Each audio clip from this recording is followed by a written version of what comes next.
Welcome back to the BioCrypt Productions podcast. Thank you for joining me again. This is episode 25 now. Damn, 25 weeks of this. And I have missed, like 2 weeks? So it's like 27 weeks of me doing this now, which is kind of crazy to think about, to be honest. Also, random note, I just hit 1 year nicotine free. I had that anniversary on May 6th. So I cold turkeyed that bitch last year and it's still doing strong. Oh, congrats on Mother's Day. Thank you. Oh, yeah, we're recording on Mother's Day. Supposed to be 2 weeks after Mother's Day that you're hearing this. How's your day going, Lorenzo? What you been up to? Oh, brother. You know, working. Actually, I got a couple new things in my life, which is interesting. Yeah. So I started, hung up my guitars the other day because I started playing them more and I want to play them more. So I was like, I hung them in the living room to make sure, you know, I get that, I see it right. So I use more. So I've been playing a little guitar again recently. And then, okay, well, maybe that's it. I lied. That's okay. You know, that's progress. Step by step, moving forward. It's true. You know what? Hell yeah, I like it. Have you been watching any shows? Oh God. Oh no, I'm scared to say this. I'm so down. Now I want to hear it more than anything. So my wife, she asked me questions about some movies I wanted to watch, and she's like, "Oh, my dad made me watch Star Wars as a kid, like all of them, and in like the regular order, or when they released, and then the order you're supposed to watch them, I guess." Which I didn't know there was a way you were supposed to watch them. Yeah, that seems a bit extreme, but okay. And then she was like, "Oh, have you seen them?" And I was like, "I saw Revenge of the Sith once." So we watched the fourth one because you're supposed to start with 4, 5, 6. That's A New Hope, right? I think I always forget their names mixed up. Yeah, A New Hope. So I actually watched A New Hope fully through for the first time in my life. Oh my goodness. How'd you like it? Dude, it was really good. For it being 50 years old now, right? Like I really enjoyed it. And there was no point I was like, wow, this is like just like feels old, right? Yeah. Kind of feels old, but like it holds up so well. It really does. The fourth one, fifth one, sixth one, those ones all hold up extremely well, to be honest. And I even like the prequel ones, the 1, 2, and 3. I know a lot of people hated that, but that was my generation, and it was catered to us. And there are some things that are kind of childish about it, but you kind of make me want to rewatch the fourth one. What do you remember most about it? Like, what stuck out that you were surprised with liking so much? I guess, maybe the writing. I was surprised because I was like, well, I don't know why I was surprised, but I wasn't sure, like, you know, time period, right? So just maybe I was like, oh, it's gonna feel weird and just older, and it's gonna pull me out of the lore. But no, dude, that shit drug me in, and I was like, wow. That's fair. It's a really good universe, isn't it? Like you could tell it's thought through. There's depth to everything. Oh my God, everything. You know what's interesting? So like, I know of like the Mandalorian and everything like that for the series. And when Han's getting on his ship to get away from like one of the planets after he finds Luke or whatever, there's a fucking Mandalorian in one of those scenes. Oh yeah. And I was like, what the fuck? Why is he there? Right? Because I'm like, I know of the series. I don't know of his backstory or anything like that, but I thought it was interesting. It's a group of people, yeah. That's cool.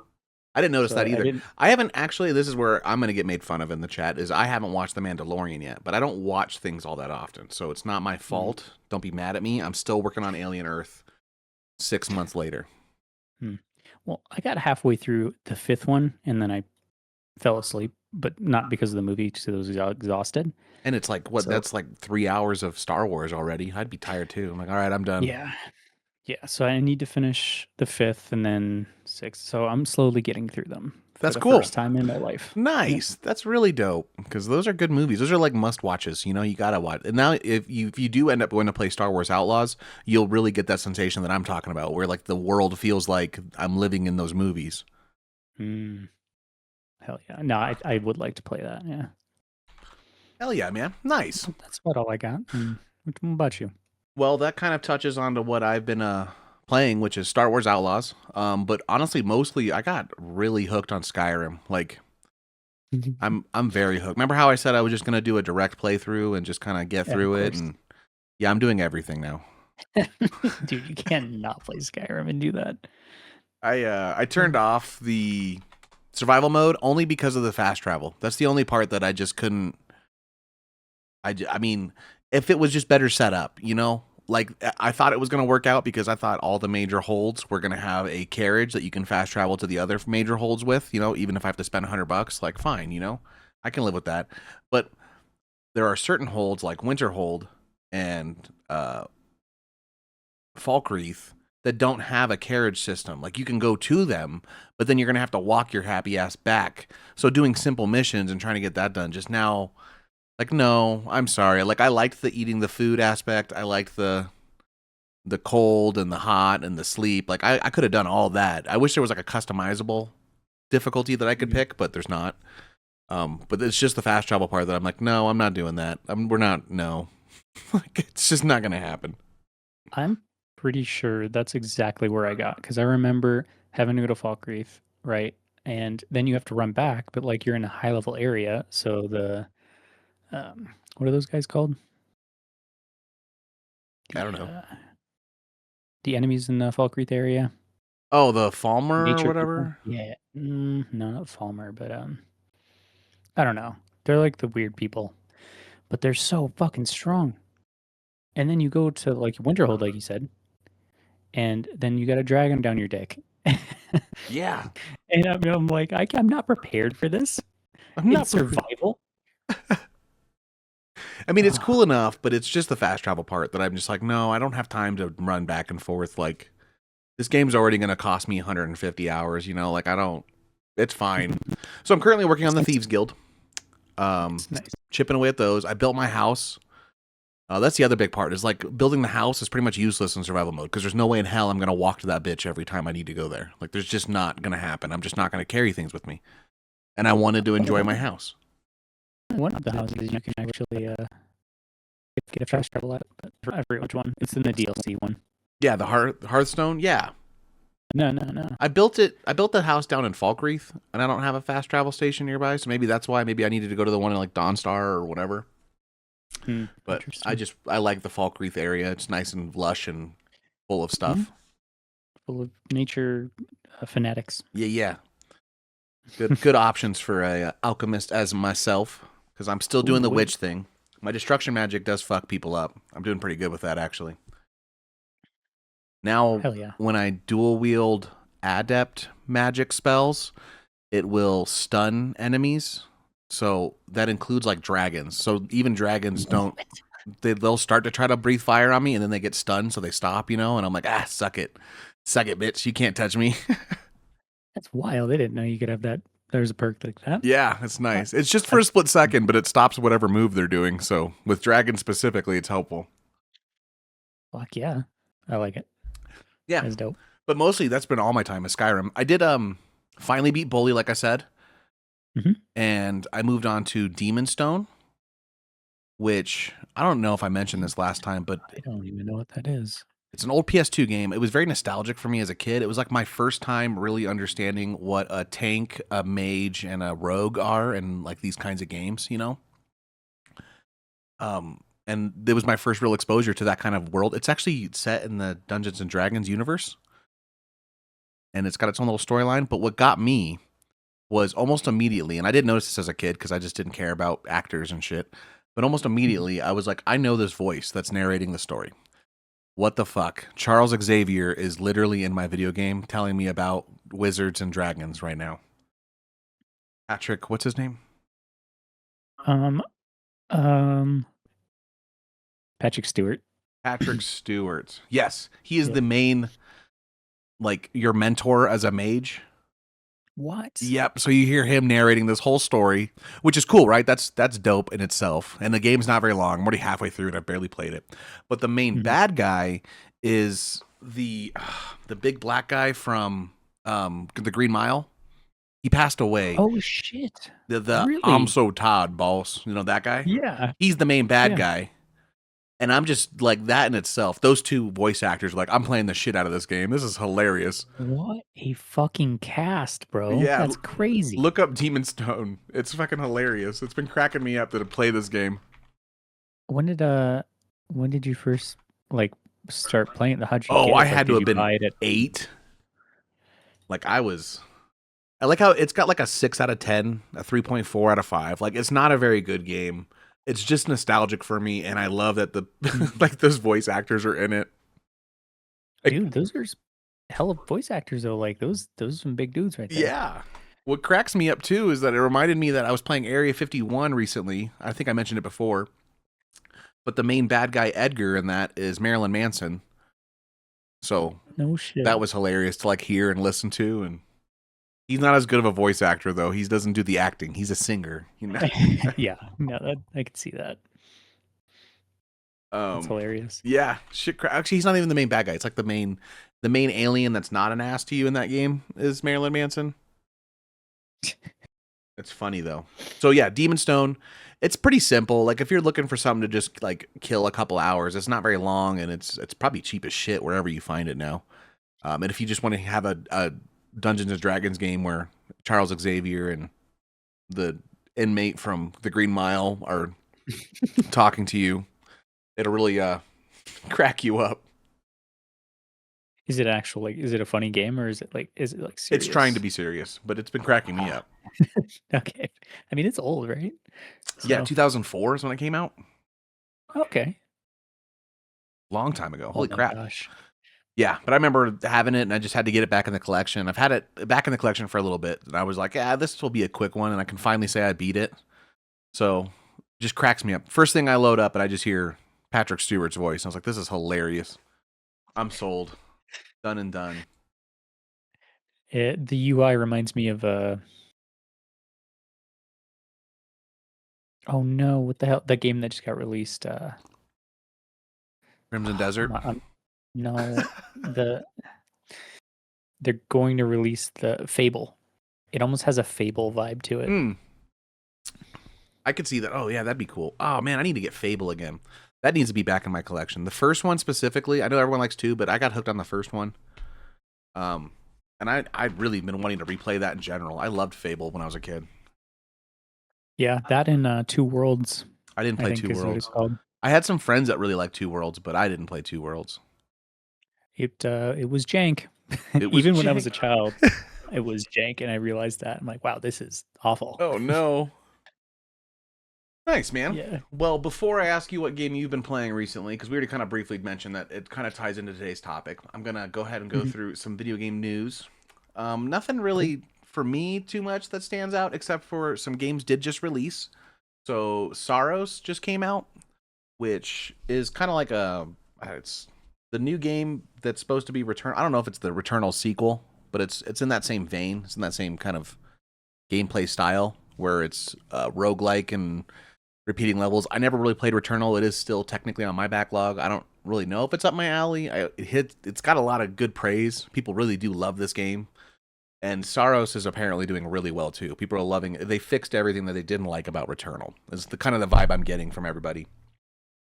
What is this game? I've never actually played it. I don't even know. It looks like a bullet hell roguelike where you kind of every run you're trying to get the best stuff, and it's RNG based, and it does look good. It looks really like fun, to be honest. I do know that there's like a famous boss in Returnal where her attacks kind of sync with the fact that she's like a symphony and making this music in the background, so the fight kind of molds with the music, and people love that aspect. So I've been kind of wanting to play it just for specifically that boss fight, but Saros in particular is also getting a lot of really good praise, and people are saying it's the next evolution of that game. Interesting. That seems freaking awesome. It does. It looks really good too. I like the imagery in it. It looks very dark, and I don't know. They just got that taste of the macabre. Do you like me some of that? Oh cha, oh cha. The other game. Oh, sorry. Go ahead.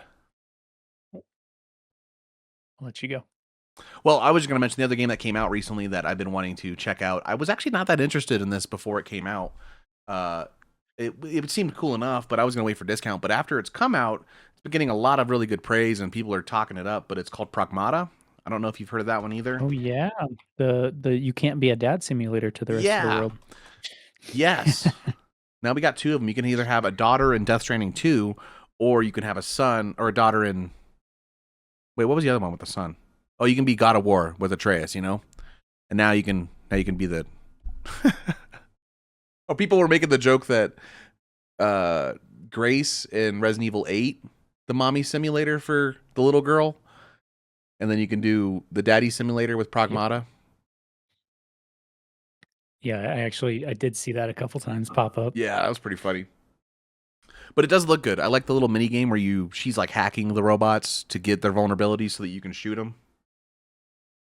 I don't even know anything about it. Like I haven't watched the trailer. I haven't watched anyone play it. I just saw the people upset about it. People were upset about it because I've only heard good things about it. Oh my gosh. Yeah, people were like, having the daughter's weird and like sexual in a way. And I'm like, I don't think so, dog. I didn't see not a single thing that even remotely suggested sexual. And whoever is saying that stuff, I feel like they need to do some internal thinking and really process. What I'm saying. Because I found her to be adorable, sure, but not in the same vein I find my wife being adorable. You know, like a little girl dancing adorable. It's yeah, people are fucking weird with what they think they deem to be is well, so right, everything. I don't even know if we want to talk about that. Everything after the island, right? It's everyone thinks everything is. Well, that's fair, yeah. Sexualized, you know. That's totally fair. Which, but I mean, I understand concern, and I always want people to be vigilant about shit like that. Because yeah, fuck any kind of. I don't even know what we can say, like what will not, you know. But you know, I think people know what I'm referencing. But like anything related to that, absolutely should be shunned completely. But at sometimes it does come off as it's just like this is just life. Like this isn't. Right. There's nothing sexual here unless you start saying it's sexual, which is now weird. You know, like it wasn't anything, and now it is.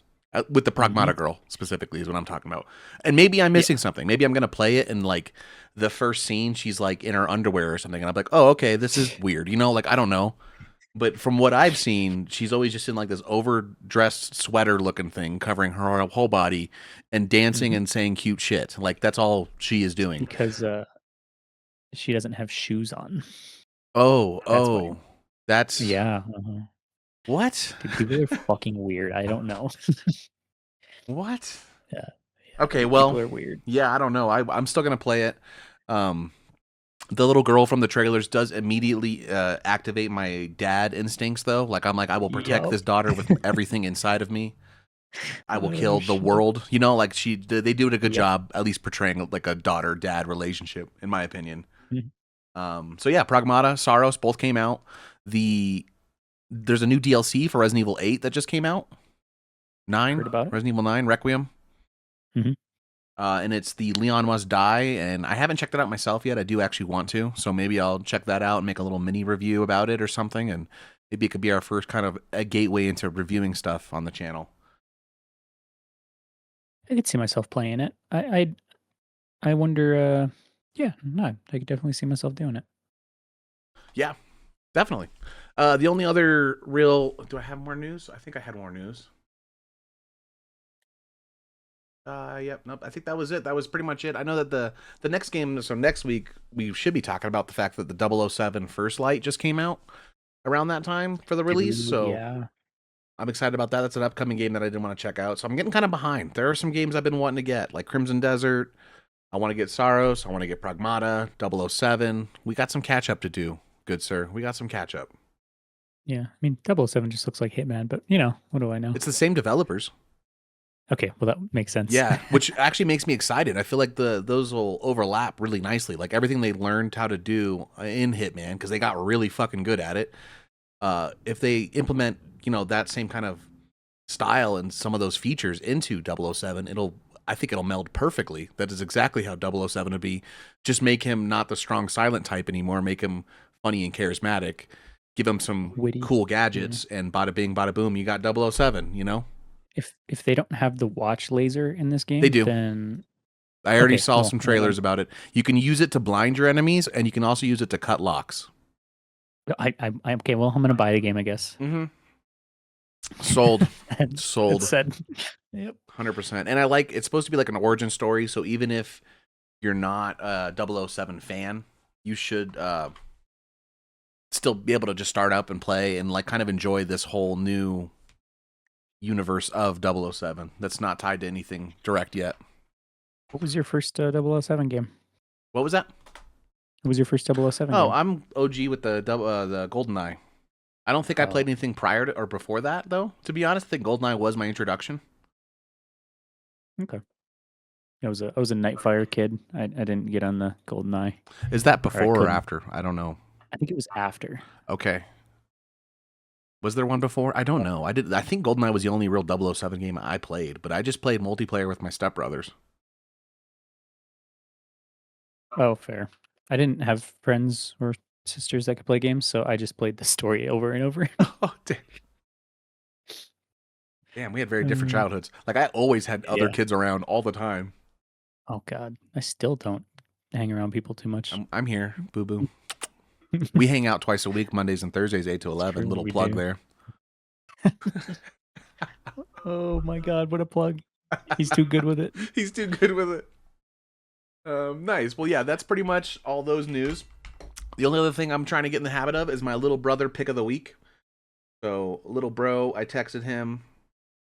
He's out living on the East Coast, living his high life, playing games that I've never heard of. And he gave me a pretty good one today. I barely looked into it, like maybe minutes before we started recording this. But he said, go look up Gamble with Your Friends. So if you go to Steam, have you checked out this? Is it popular? But I saw Peanut was playing it. Huh? Peanut was playing it. Oh, so everyone knows about it then, because Peanut's pretty popular. Yeah, dude. Well, my channel's pretty obscure still, so maybe the people who listen to me don't know. But Gamble with Your Friends does look fucking hilarious. Just from the little bit I've seen, it's only $8 too. So if you're looking for a little fun, cheap game to do with friends, great one to pick up. An online 1 to 6 player co-op casino crawler where you and your friends share one bank account and one massive debt. Gamble, buy sketchy items, make terrible decisions, and climb on an ominous casino tower to hit your loan shark's daily quota in 5 minutes. Or face the consequences. Getting very positive reviews. I don't know. It looks pretty hysterical. I could see this being pretty fun and people peeing from laughing. You know, it does look good. That's for sure. And it looks good. Did you? I don't know if I'm gonna ever play it, but me neither. I mean, maybe we'll do it as a fun thing on the side sometime. But true. Did you watch Peanut play this at all? Have you seen? No. Like when you were going live, I had pulled open Twitch, and then I saw he was live playing that game. Oh, I'm not going to be able to compete against him. Playing it. Brother, yeah, fucking nobody is right now. He's a goddamn powerhouse. Well, good for him though, because I heard it took him multiple tries, and he just was committed. He didn't stop. It's true. Yep. So honestly, props to him. I haven't watched him. I don't watch a lot though. I'm not a very good. I don't know. I'd rather spend my time gaming. I'm terrible. Yeah. I'm all asking everyone else to come watch me, but like, who am I? What am I doing? What is this? What is love? What is love, baby? Quote you. No hurt me. Although we do have 2 legitimate fans now, apparently, that like are excited about our content coming out, which I find pretty cool. I'm excited about your content. Oh, except me. I like your content.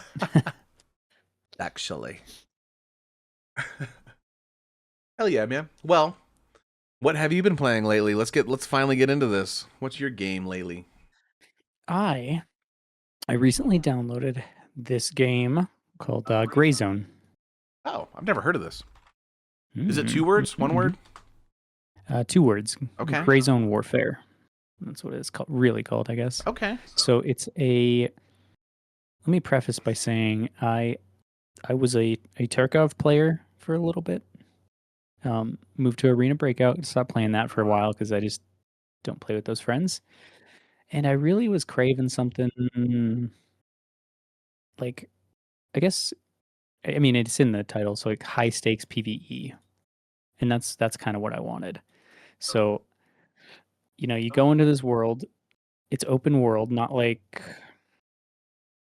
I guess so. It's like a server, right? Okay. And you spawn into the world. You need the PvE or PvP. So like it doesn't mix at all. Like if you go into a PvE server, the whole world is PvE. And you can work together with some people to go like kill like high level bosses or whatever for bigger loot, right? Mm-hmm. I played alone at first, and there were these two dudes who were super nice because I was like, dude, I don't know what the hell's going on. How do I play this game? You're like, help me, And yet, please. literally, um, it's a little clunky here and there, but it's in beta or something. It's not fully released right now, so they're working on it. So I had them run me around, show me what to do. They gave me a cool gun. They gave me some armor, a backpack, and they're like, "Yeah, come on, we'll kill the people for you." And yeah, that was super nice for a couple hours. So then, they leave to go do whatever, and then I'm like, "Oh, I want to take my helmet off because I want to wear a boonie hat. I want to like role play this shit." Immediately get headized by a fucking AI. Damn, just took your Uh, head off. Dude, yeah, just straight through my fucking brain. Huh. It And it looks was wonderful. pretty. It's demanding as hell. My PC struggles. Yeah, I mean, it's got a lot of just like foliage. It looks like very tropical, which is Mhm. cool. I like the lighting looks good. It definitely looks good. I don't know though. It's fun. Like there's not like a pressure to like um kill other people, right? Because Mhm. like I hate that because like then you get like cheaters and then you just get twos who are just stupid sweaty. I don't want to deal with that, man. I'll just deal with maybe hard AI, and that's fine. And that's Mm, fine. At least I know they're not cheating. They're cheating because they're the computer and not because literally, they hacked the computer. exactly. No, it looks very So, good, but honestly. I wonder if this would be something that comes out on console. I doubt it, but probably not. nice though, dude. That looks good. Unfortunately, I have been having a good time. It's a very slow game, so like I like playing it solo, and it's like you just go in the world and just kind of walk around, go do some missions, get shot in the face. So does it have a story?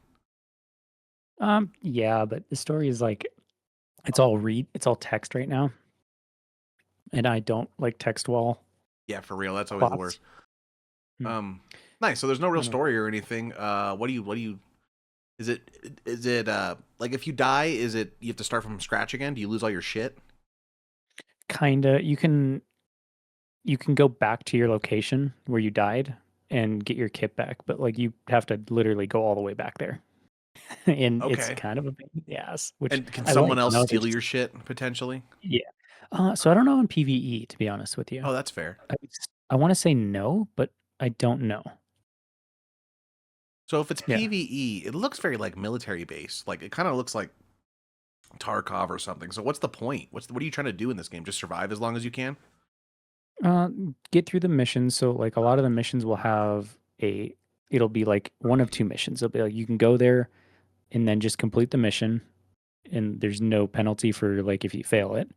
But then there's ones if like you die, you actually fail the mission, you can't do it, and then it like gets reset into something like I think.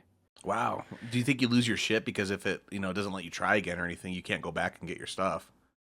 So it's all open world, so it's not like areas. So Oh, you okay. can't. I actually died like one of the ones I tried to do alone, and I had to run my happy ass back all the way with no guns and a dream. In a dream. Uh, yeah, dude. So I had to run all the way back there to get my shit to yeah. Okay. Damn. But what really pulled me in was like that first helicopter ride you take. So you spawn at this like hub area, like Destiny kind of. Okay. Um, and then from the hub area, you can take the little bird. It's like a little, like you played Modern Warfare 2. Yeah. They're pretty, pretty, a lot in there. So you take the little bird into the world and just, it's fucking beautiful. Really? Oh my God. Just like a Yeah. technical showcase, basically. They're just like, look how beautiful Yes. the world is we made.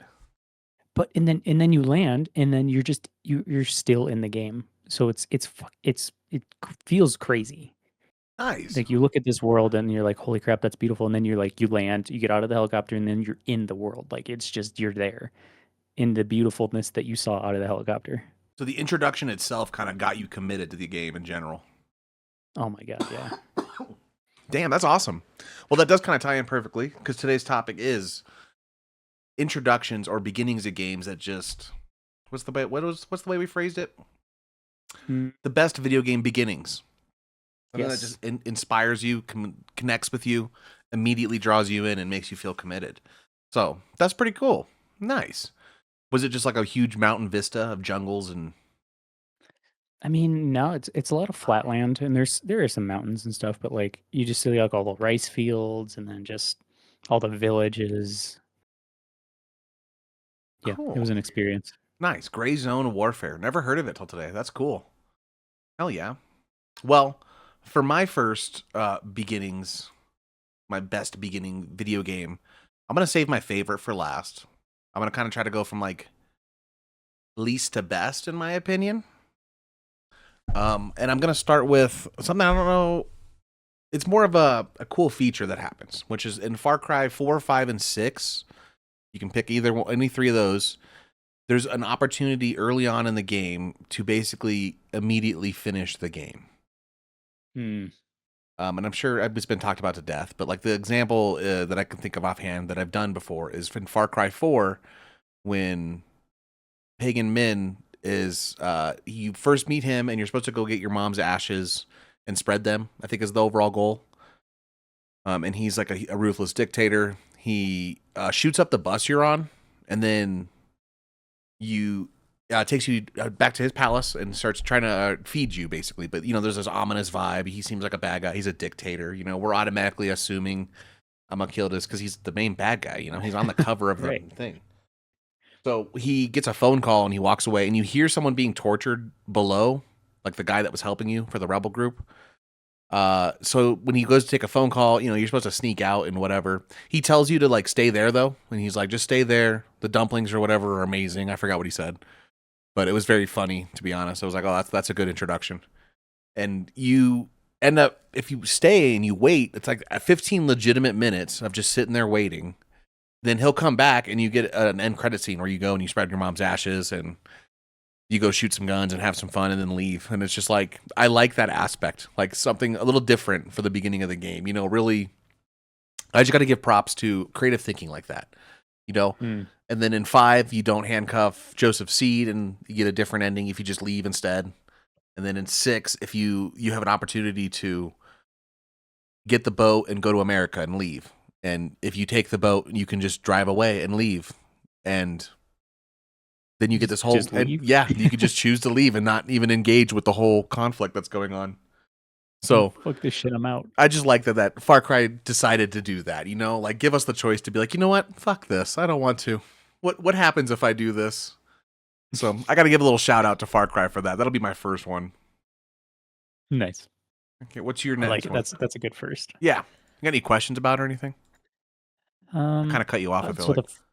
No, you're good. The first one you were talking about, that's the one with the elephants, right? Mm-hmm. Set in India or something? I wanted to play that one, to be honest. It's good. But I don't know. Too many games that I want to play and too much not time that I want to put into them. Yep, I get that. This whole working for a living thing's got to go. Dude, this is ridiculous. We should start. Never mind. Yeah, well, shit. Yeah, that's all I had though, because I liked. Like I said, I've played 3 a lot, and I never played anything after 3, so I really should kind of go in. Back. I don't know if they did that in 3, like in the beginning. If you have a choice to just not engage with the game and just kind of end it early, I think 4 was the first time they did that though. I think they should have, because there's a point in the game where you can you do get a boat to leave the area, right? And I think it would have been cool if they were just like maybe had an earlier section like that, and they're just drove out. Yeah, leave your friends, leave your girlfriend. Goodbye. Yeah. That would be funny. Fuck this, I'm not no hero. I'm not no hero. I'm Jason. Yeah. Hell yeah. Yeah. Well, what's your next one then? It's between two right now. I don't have it in order. I don't know if I can put these in order, to be honest. It's okay. I have a top, but yeah.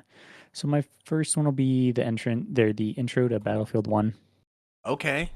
That's a good one. Yeah, right. Just the atmosphere they can set with that, amazing. Literally, I mean, the best Battlefield by far. I agree with that too. And that beginning was it sold you, you know? It really made you realize like they were all just pawns. Like you were gonna die and get a new character and die and get a new character and you can kill a million guys, but you will die. And Yep. you know? It's your life. It's futile to keep trying, and yet we did. Just a wave of violence. That's crazy. Yes. But no, man, that was just such a beautiful game. I mean, absolutely. Beautiful in a horrific, very disturbing way. Yeah, but it was. It's like it's breathtaking how real it felt. How the vistas just they sung, man. Yes, they did. It was a wonderful experience, and I'm sure most people have played Battlefield 1 by now, but if you have not, you got to play the story. I mean, must play. I would agree. The story itself, I don't know if it's like is fine in general, right? Just the world they built. Yes, and the beauty in it. And honestly, I kind of liked their little quote unquote story because it was like 6 war stories that were all pretty short. So you can work through them and kind of pick and choose what you wanted to play and what to replay. And they were all really worth getting through, in my opinion. I think my favorite was actually the one I didn't expect, which was the Aviator, the one where you fly the plane a lot. Yeah. I liked his character. I don't know. It was fun. I mean, you're not wrong. Yeah, I think that it was okay. I think when I played that game, I was in the era of like multiplayer. So I was like, oh, let me just get through the story, Oh, yeah. So at least I played it. At least you did that. I don't think a lot of people even did. I don't think a lot of people touched it. And it deserves a little love. It does, 100%. I'm glad that they make you, the first time you play that intro, though, that you're talking about. Because that was impactful. That really set up the whole vibe for the game. It just felt epic. Well, I mean, what it did too for me is like, even if you're on like the German side, right, defending or something from like on the rush game mode, like it made me feel like I was like, I have to do this, right? Yeah. Even though I'm, objectively the bad guy. But yeah, it made me feel like there were stakes in it. I don't think you needed to add the objectively. Like I don't know. Like you're the bad guy. Like simple. Right. Oh wait, it was World War I. They weren't necessarily bad at that time. They weren't. There was not like cruel evilness yet. I mean, they were still bad. I mean, I guess everyone's bad in America's eyes, right? Yeah. I was like, I don't know the full story. I don't know. I wasn't there. History is written by the victor, so. Yes, it is. It didn't feel like Hitler though. You didn't feel like that one. Like that one was pretty obviously like, oh yeah, we can all agree that one's bad. They're bad. Oh shit. Yeah, but that's what I got for that one. I thought it was a good one. Nice, good. Yeah, good one. Battlefield 1. That's a great one. Okay. Well, for my next one, I'm going to talk about a great horror beginning. Like actually one of the scariest beginnings of any game I've ever played, which is The Evil Within. Have you ever played The Evil Within? I have never played it, and I don't even really know what it is. Well, it's up there on one of the scariest games of my life. Okay. And the beginning in particular, you have to sneak around with this guy that's got this crazy mask and this weird cellar.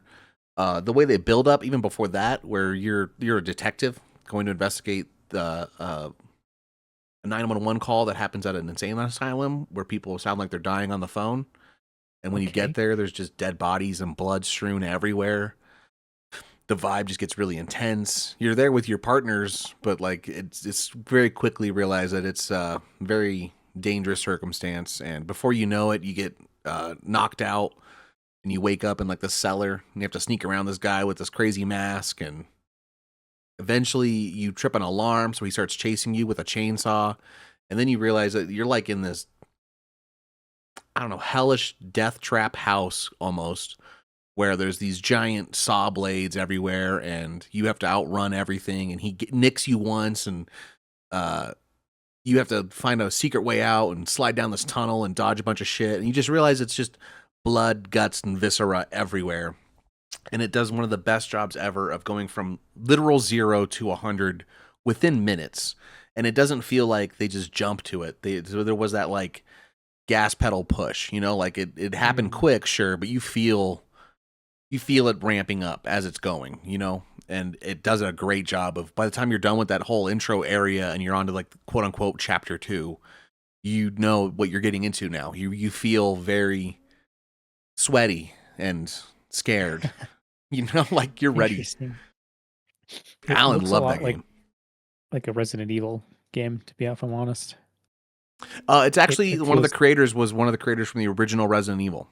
He even does a little call out in the game, in the very early game, to the beginning of the very first Resident Evil. So yeah, it doesn't surprise me at all that you felt that way. It does feel very much like a Resident Evil 4 clone or something, but it is very much its own thing. But it does play a lot like Resident Evil at the same time. So it's got enough merit on its own to be its own thing, while also being inspired greatly by Resident Evil 4 specifically, I'd say. Does it have like the inventory system where it's like squares and things, I'm guessing? I don't think so. No. Oh, no. It's been a while since I've played that one, so I'll have to go back and check. The video on screen will probably show it. But yeah, no, I think it's just a typical inventory where you just find stuff. I don't even think there's a limit to stuff. It's just you don't find a lot of stuff, so. Fair. I suppose it's curated for each difficulty mode, so makes sense.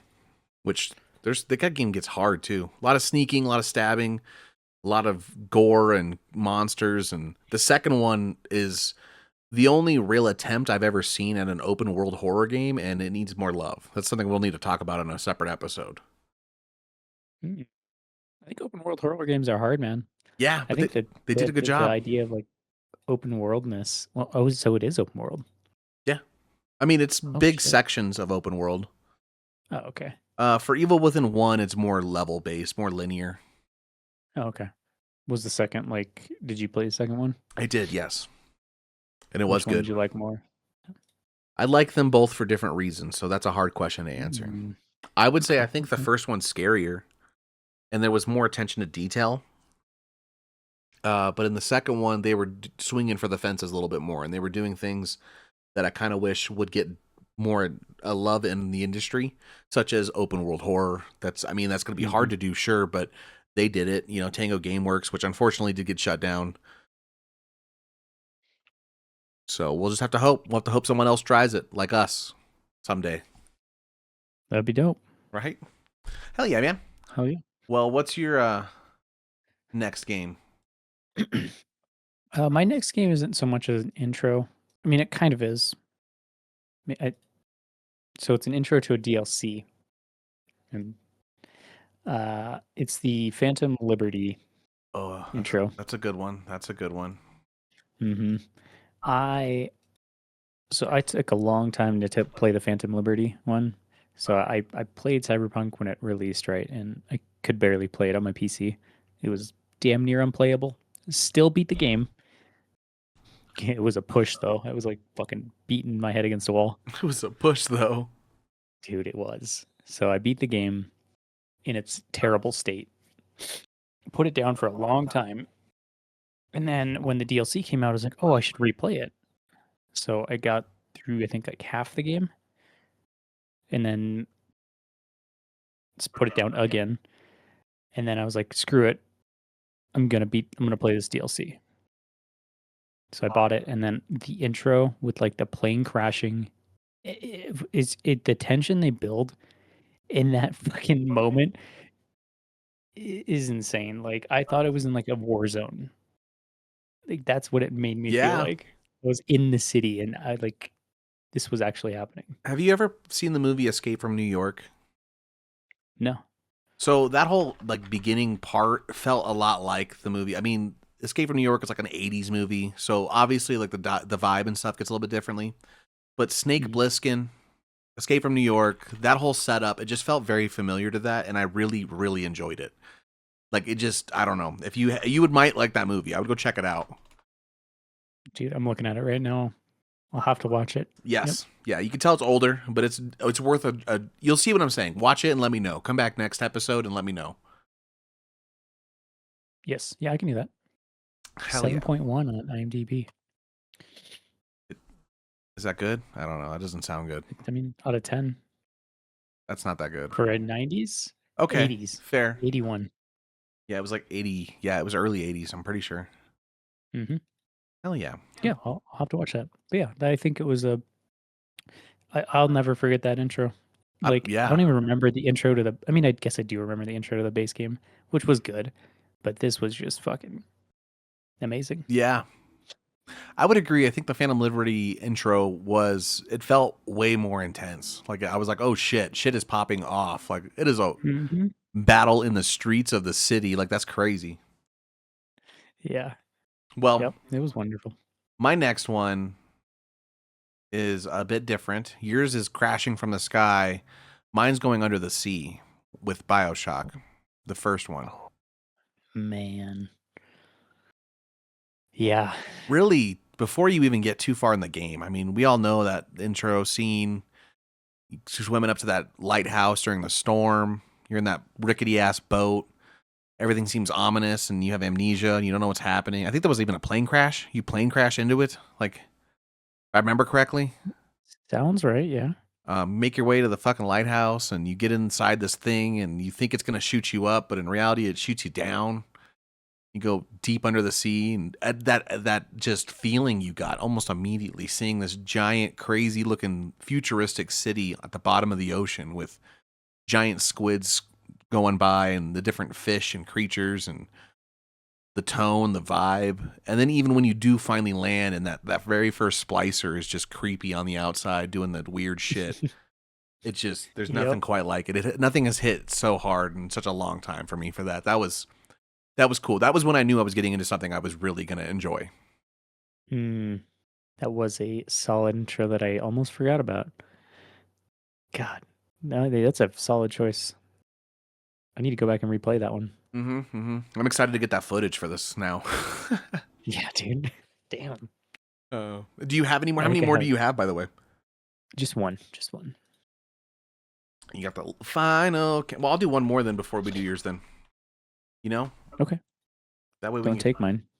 That's fair. What if I do on accident? Actually, I don't think I will. This doesn't sound like you. And I'm actually kind of excited because I already have footage of this next one, but it was my wife playing it. So in the background, hopefully you see that. It's the intro to Resident Evil 4. So, have you ever played Resident Evil 4? I have not. Which one is 4? This is the one where Leon goes to Spain. No. Oh, yeah, we talked about it because they did the remake, right? Yes, and the remake is fucking amazing. That's probably what the footage is in the background. It's actually going to be because it's my wife doing the very beginning. And it's another one of those ones where it's got good build up. This was my very first probably horror game, not even just Resident Evil game, but like my very first horror game. And that's debatable amongst the community if this is considered horror. It's really action heavy. It's not even that scary of a Resident Evil game. But the beginning is probably the scariest part. Getting that build up, you're very armed, as well as the skill set's not there yet either, so you don't have confidence one way or the other, you know? You run into a couple people in the house, but what I'm really talking about is that next part where you're in the village and your very first time doing it. And this is kind of a spoiler, so maybe skip ahead if you have never played this and you want to get into it. But it's kind of a well-known thing. The village 2005. It starts, they go nuts, people go crazy, they start attacking you, and you're just defending yourself. And the very first time you're just panicking because one, you're not very good, you don't have a lot of resources, there's a lot of people, and they just seem to keep coming, and you don't know where to go or what to do. And every second feels like minutes now because you just have no clue and you're just trying to survive. And you'll probably, without knowing what to do, you'll probably end up dying several times because you're going to try to fight more often than not. You'd be like, I need to kill everybody. Then a chainsaw guy comes out of nowhere and cuts your head off in the OG PS2 version. He just cuts you down now, but it's chaos. It's very, but then You get this one time where you're trying to take it slow and find things, maybe really figure out what the fuck you're supposed to do, maybe look around. And because you're taking longer, all of a sudden church bells go off in the distance and everyone just stops attacking you. A little cinematic starts and they start saying this little weird prayer and saying weird shit and they all just walk off together. But the very first time when you don't know that, the panic in your heart, there's just nothing quite like it. So that's honestly probably the hardest part of the game, in my opinion, too, is just getting past that for the very first time if you don't know that you're supposed to just wait it out the time. Does a great job, though. It's a very cool intro. Your intros have a theme today, like Far Cry almost. That's almost like a Far Cry alternate, but it's not. It is the ending for the intro, you know? Yeah, I like to be tricked. I like to be bamboozled a little bit. I like that feeling. No, but if you haven't checked out Resident Evil 4, that just playing that beginning part will usually hook most people into wanting to play more of the game.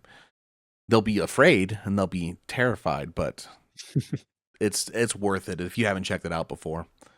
Well, I guess I'll go ahead and hear. Oh, sorry, what was that? I still need to play Resident Evil 4. You really do. If you have a PS5, I have games. I know I don't have my PS5 right now, but tisk, yeah. tisk. I know. What's your last one? What's your last best video game beginning? I'm such a basic bitch. It's The Last of Us, the first one. Hey, that's mine. Oh, that's my favorite one. This worked out well. Oh man, we'll meet together here and high five. Oh my god, that's amazing. Yeah. Well, I mean, I think it's pretty obvious though, and if you haven't played the very first Last of Us, because honestly, the second one is my favorite game, but the first one has the best intro of any game ever, by far. Yeah. I fucking cried, bro. Well, yeah, before you even get to that though, that emotional bond that they make you build. So you play as Joel's daughter, Sarah. You wake up. Well, before that even, you're celebrating. You stayed up late to celebrate your dad's birthday, Joel, which everyone knows is the main character. Just from the marketing from back in the day, we were like, "Oh, that's the main character." And in the marketing too, you saw that he was with a little girl, a little brunette girl, and you play as Sarah, a little blonde girl. So I remember thinking like right away, like, does she dye her hair? Like, is this is this a friend? What is this? Like, what's happening? It's not brunette. Like. Maybe as she gets older, her hair darkens. It was, like what's happening? I was curious. Mm-hmm. Like this is obviously the little girl from the cover because it's little girl and dad. That makes sense. Yep. And then she even makes me laugh a couple times pretty early on. I remember that she was like, I sell hardcore drugs or whatever, and you just immediately like, oh, this chick's dope. Like she's funny as hell. If I had a daughter like this, I'd be fucking protecting her from life and limb. It's crazy, like Mm-hmm. So I remember that sensation, and then shit starts popping off, and beyond the whole emotional thing that we're gonna get to, I've never experienced such a well developed zombie apocalypse like happening in real time in a video game. That's still my favorite. Like the streets going crazy, how it slowly builds up. Where the uncle comes and gets you guys, and you start driving, and you see houses on fire, and you're looking at them, and it lets you like control the little girl in the back seat. So you can move to one window and the other window, and you park next to the hospital, and a couple of the patients come running out and killing the people in front of you guys. So you drive off. Then it starts ramping up more and more. You start to feel it more intensely. You get into town and things are blowing up. You get in a car accident. You're hurt. Now you're playing as Joel. Camera's position. You're starting to feel that like, oh shit, it's getting real. I'm the dad now. Mm-hmm. Now it's time. And my daughter's already hurt. I'm already fucking up. I said I wasn't gonna fuck up. But this is not good, You get split up from the uncle, Tommy. Yep. Start making your way, and then that emotional part, that part that hits. You finally run into a security guard or a military guy, and you hear basically over the radio chatter that the quarantine is making them kill anybody, really. So right as he's about to shoot, you turn. Fall down a hill, shots are fired, and right before he's about to kill you, Tommy comes in clutch with that beautiful revolver, blows his fucking head off. Yep. And your heart breaks as you hear Tommy say, "Oh no," and look up. And I think you agree that there's just nothing The way that little girl cried as she was dying was Dude, I can't think about that. no, man, dude. Like that Oh, was fuck. bar none the best like voice acting in any game ever. That was crazy. The little like hiccups of pain that you hear. Oh my god. Yeah. Make grown man cry. Yeah. Make grown man No cry. fucking A, dude, for real. Yeah.